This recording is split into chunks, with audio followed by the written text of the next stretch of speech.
In this very quick video guide, I want to show you how you can use a digital keyboard in your screen, so an on-screen keyboard, instead of the real physical keyboard that you have on your computer, because perhaps it's broken or it doesn't work. So can you solve that?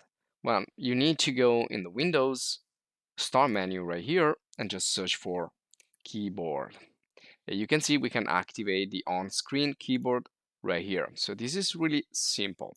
It's a really simple trick that you can do. So if I push this a little bit down and create with the right click a new folder right here, we can just test it. So I can call this whatever I want now. So using the keyboard, the virtual keyboard instead of the real one.